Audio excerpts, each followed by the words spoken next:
សួស្តីពុកម៉ែបងប្អូនប្រិយមិត្តជាទីគោរពសូមស្វាគមន៍មកកាន់ Channel ទុំពណ៌ឆ្នោតយួនរបស់ Admin ថ្ងៃនេះ Admin មានលេខតម្រុយល្អៗរបស់ឆ្នោតយួនសម្រាប់យកមកចែកជូនពុកម៉ែបងប្អូននៅថ្ងៃទី13 ខែ 12 ឆ្នាំ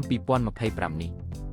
ដូចនេះ Admin មិនចង់ចាយពេលវេលារបស់ពុកម៉ែបងប្អូនយូរតោះយើងមកតាមដានលេខតម្រុយឆ្នោតរបស់យើងទាំងអស់គ្នាសម្រាប់លេខតម្រុយ2លេខមានលេខ72លេខ48លេខ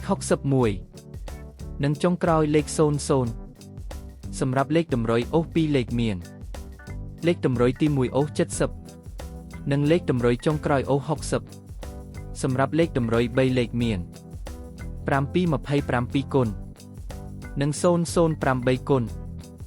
សម្រាប់លេខតម្រុយថ្ងៃនេះ Admin សូមជូនពរឲ្យពុកម៉ែបងប្អូននិងប្រិយមិត្តទាំងឡាយជួបតែសំណាងល្អទាំងអស់គ្នាហេងមានលាភមានជ័យជាចុងក្រោយសូមកុំភ្លេចជួយចុច Subscribe និង Comment ហើយដាក់សញ្ញារូបកណ្ដឹងដើម្បីជាការផ្ដល់កម្លាំងចិត្តមកកាន់ Admin ជាពិសេសងាយស្រួលតាមដានវីដេអូថ្មីៗនិងលេខតម្រុយល្អៗជាប្រចាំថ្ងៃជាមួយ Admin សូមគោរពលាពុកម៉ែបងប្អូនពី Admin ទុំពណ៌ឆ្នោតយួនសូមសំណាងល្អទាំងអស់គ្នាសូមអរគុណ